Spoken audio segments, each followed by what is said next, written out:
everybody, welcome back to Kawata Shoujo with your boy Keiro, Starr of GX. Last time we left, man, this is an expository game to tell you the truth. But last time you saw us, we just met two of the classmates, Shizune and MISHA. Then we just integrated into the class. So now, we're going to head back in. And the wrench bell rang, we're heading out to lunch. Let's do that. Excuse me. It's a pretty expository game, so hopefully I'm not boring anybody with this. I just had to go grab myself an iced tea because my throat is on fire.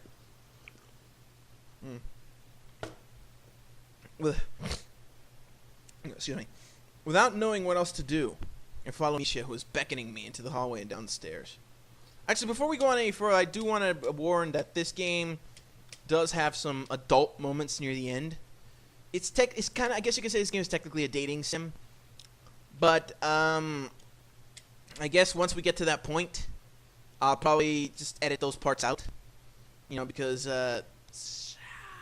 yeah, YouTube probably wouldn't allow it. Which is weird, because they actually allow nudity in some cases, but they don't, yeah. I guess as long as it's just nudity and not, like, sensual nudity, they're okay with it, I guess. But I don't want to run that risk, so should that ever happen in this game, should we get that far, you're not going to see those parts. So yeah, there's that. So without knowing what else to do, I follow MISHA, who is beckoning me into the hallway and down the stairs. That's where the crazed butt stabber is. No.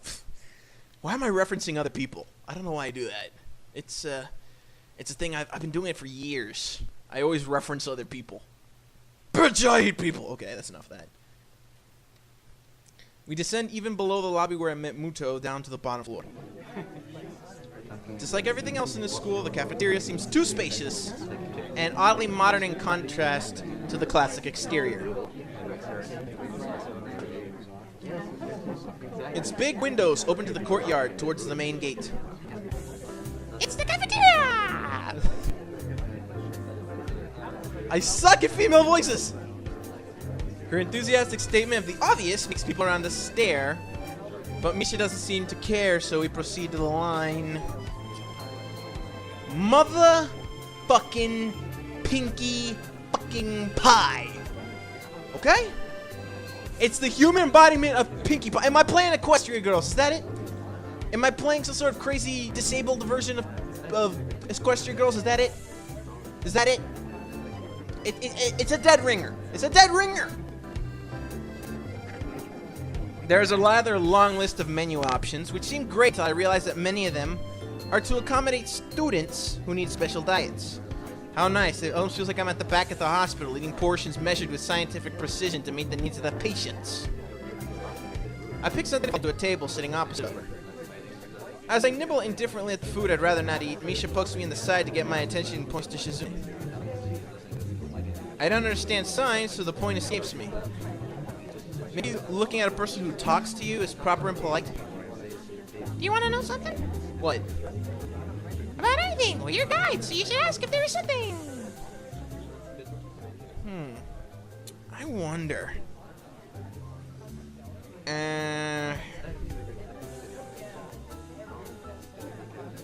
Ask about the library. I think I got everything you know. Ask about Shizune's deafness.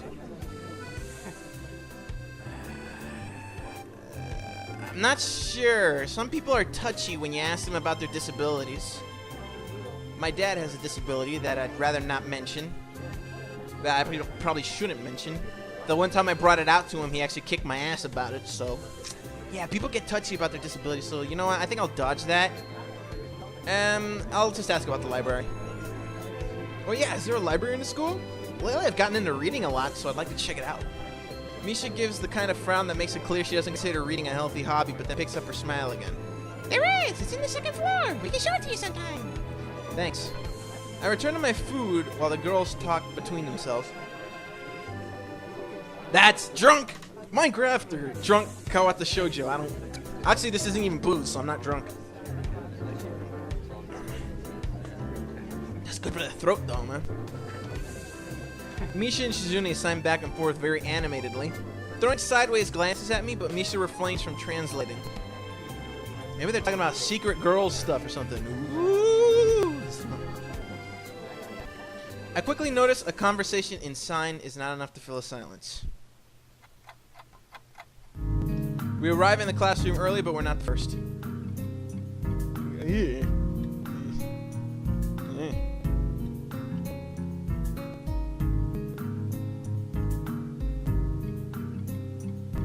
It's like something out of Slender, man. Or out of Amnesia.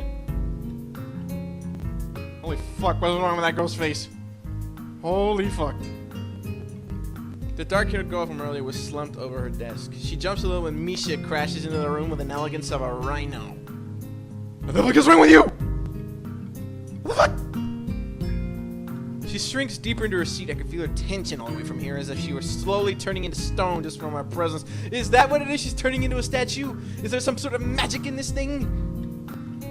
MISHA and Shizune either don't notice or don't mind as they walk directly past her to their seats and begin to converse. I'm left wondering about her, even when the classroom slowly fills with other students and finally the teacher. Getting into the rhythm of school feels strange. It's as if my brain remembers how this, but my body doesn't. And I can relate to that point all too well. Towards the end of the class, I start yawning and counting the minutes left. I shouldn't be this tired on my first day of school. Maybe it's the long time spent in the hospital that made me like this. I'm even feeling physically weak and lifeless. Before long, the final bell rings. School is finally over for the day. Beside me, MISHA and Shizune are having a short conversation. After a bit of deliberation, MISHA turns to me. Unfortunately, we can't stay and show you around today, Hee-chan. We got to hurry already since there's a lot of work for us to do. You'll find your way around here, I'm sure of it. Oh, wait, the teacher said I had to see the nurse. Where do I have to go? Is that so? We can at least show you that much. Come on, the nurses have their own building, so we have to go outside. We join the flow of students making their way down the stairwell and outside, with the girls pointing out other senior classrooms in the same hallway as ours. When we get outside, the girls make their way to the smaller building right next to the school. It's built in the same style, so it kind of looks like actually a part of the main building. This is the auxiliary building here. There's a lot of official and important stuff inside, like the Yamaku Foundation office and all the nurses' offices. They even have a swimming pool. Yeah. How is that official? Don't be silly, Hee-chan. It's for physical therapy, of course. Anyway, all the nursing staff facilities are in there too. The head nurse office is on the first floor. Are you fighting here, right? We'll be going then. See you tomorrow. Yeah, thanks. Bye. A whole building for stuff that has nothing to do with the actual education. By the way, you might be noticing a ghetto headset. A standalone mic I've shoved into my hat, and a pair of Aeropostale headphones that I have connected directly to my PC. Yeah, this is ghetto right here. Old school. It's like making do with what I have. What do you want? I'm not exactly the richest guy around. In fact, I think I'm the poorest YouTuber ever. Oh. I guess it's necessary for a place like this. I walk in hoping that this will only be a quick visit like the teacher said. On a white door on the left is a green cross with the text head nurse and a nameplate. A voice from the inside responds to my knock almost immediately, but I can't quite make it out. It sounded like an invitation to open the door, so I invite him further in. The room is not large, and it smells strange. A friendly-looking man turns around in his office chair to face me as I enter. His desk is neat and tidy, but the bin under the table is overflowing with used medical utensils, and there are at least a dozen coffee cup rings lingering on the desk. Hello there. What can I do for you today? That is a creepy face. It's like, oh, I can see through your soul. What is it? Are you afraid of the crazed butt stabber? It's like, that guy's just way too happy. He's young looking and short of rugged, but the dimples in his cheeks walks that impression away when he smiles.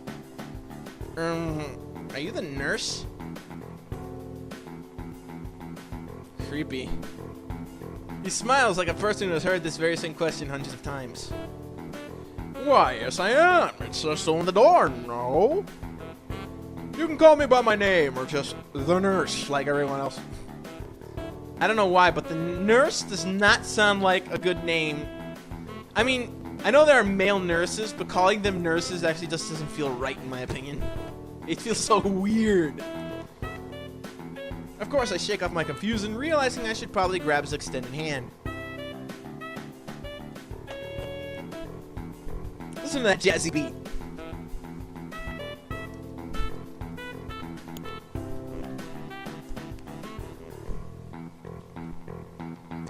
His handshake is rather firm and friendly. Why would I notice that?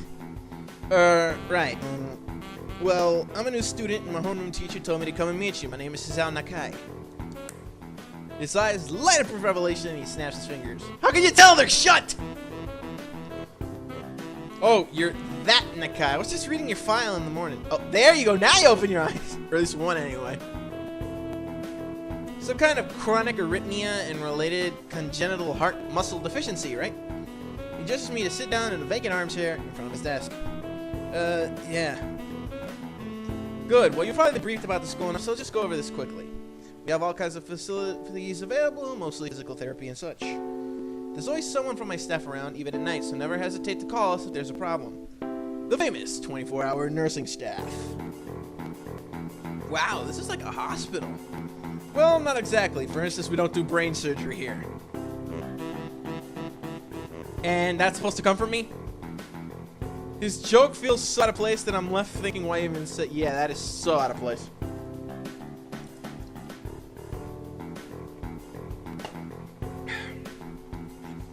Yeah, it's just really weird to have so many medical people at school. You'll get used to it. I'm not so sure that myself, but I don't let the nurse know it. Let me just find your file again. Why I have to make these weird expressions when I do voices, I don't know. While he searches for something around his computer and shuffles stacks of papers around, I let my gaze wander the room. It's the epitome of generic, I'd like to say. Beige walls and ceiling, dark gray laminate flooring, and all the equipment you expect from a school nurse's office. Even the ridiculous educational portions are hanging on all four walls, reminding me to eat properly 3 times a day and from all of home food groups. Smiling, the nurse draws a thick file from a stack of similarly thick files and opens it. So you already have medication for the arrhythmia. Just remember to take your pills every morning and evening, or it won't be much help. Apart from that, do you do any sports, rash stuff like, oh, I don't know, boxing? He grins to his own joke, but I don't. I'm actually starting to feel myself in Hisao's shoes because this is all feeling so awkward. Right now, it's so out of place. And, well, I played soccer occasionally with some classmates. Alright, I'm going to have to recommend you refrain from doing that, at least for the time being. Oh. Could you be any more direct? My reaction makes him raise an eyebrow, but really, I'm not too bothered by him forbidding me to kick a ball around. I guess I never did it out of burning passion for the sport, just to have something to do. Any kind of concussion might be very dangerous to your heart, and risking another attack is not a good idea. Was the previous one caused by a sudden concussion to the chest area? There is no mention of the cause in your papers. Not exactly.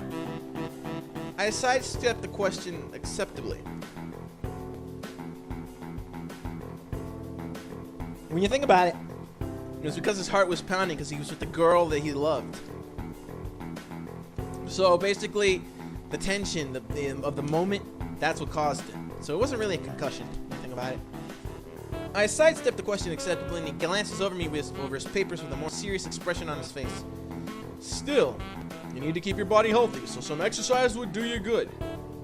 We have physical therapy and such available, as I said, but I don't think you really need such heavy measures. Just get some light exercise regularly. Brisk walks, or even light jogging, jumping rope, that sort of thing. Swimming, maybe? There's a pool here! That's what I was told. You were very good. At any rate, I'm sure you've been told this before, you just need to take care not to overexert yourself. That sounds so official sounding with that voice. You'll always be grateful, aren't you, Aye. He wags his finger to emphasize the point. No need, really, I've heard this 1,000 times already. What are you, Sonic? Yes, Sonic. Absolutely no unnecessary risks. Take care of yourself. Okay. He goes over my papers one more time and then sits them on the desks, obviously content. Good. That's it then. Come meet me if you ever need something. I'm ushered out before I even realize it. A quick visit indeed. I end up standing in front of the main building and the auxiliary building, although to my eyes they still look like one and the same. It's the first real look I get at the other students, so I'm watching people coming out of the school going towards the gate or the dorms. Everyone seems to know where they're going. And I still keep thinking that most of them don't look too special for being students in a special school. Then again, neither do I. Could be one of them? One of us? I should go somewhere too to prevent me from getting lost. It's around dinner time, but I feel tired instead of hungry. The wariness in me only grows as I trudge towards the dorm, set a little way apart from the main building complex.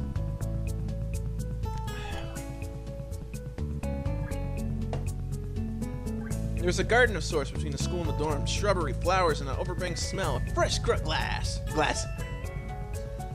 I like to. Okay, I'm not doing that. An overbearing smell of fresh cut grass. Why am I screwing up my words? That fills the atmosphere. It dawns on my tired mind that the smell feels novel because I haven't been outside at all for so long. The dorm building is big and made of red brick. Like the others, it feels way too pompous for what it is, so I push forward inside. It takes more time than necessary to fish out the key I was given from my pocket. Room 119. Despite the ornate exterior, the inside of the dorm is fairly new, functional, and boring. And Japanese. Just like the main building, the halls and doors are wide to accommodate wheelchairs. The same goes for the elevators and the ends of the hallways. I poke my head around the corner of the common room door. Inside, a few students are watching TV. One nods to give a quick hello before turning back to the TV. Seems only the girls around here are sociable. I suppose that's perfectly fine with me. Well, yeah, you're going to be picking one of them to be your girlfriend soon. I climb the stairs to the upper floor. Here, small corridors branch off from the main hallway. Each of these minor halls seems to have a toilet and a shower, as well as 4 rooms. About halfway down the hall, I spy room 119. The nameplates of the rooms adjacent to mine are blank. There are just 2 of us here. Light shine from below the door of room 117, so I knock lightly. Who will answer the door? You'll find out next time in our next episode of Kawata Shoujo here on GX. Thank you all so much for watching. Like, comment, subscribe, share with your friends on social media, all that good stuff. And we'll see you in our next installment. As always, good night, everybody! It's pretty spacious. The ceiling is unusually high. There's lots of space left over around it in between the desks. An entire wall taken up by blackboards and high old-fashioned wood-style windows so you can see monitor. Students' desk is just standard wooden desk with a shelf underneath for books and wooden chairs with no frames. Simple. Efficient. I stopped walking in front of the classroom and face the other students. They all look normal, like students in any other school.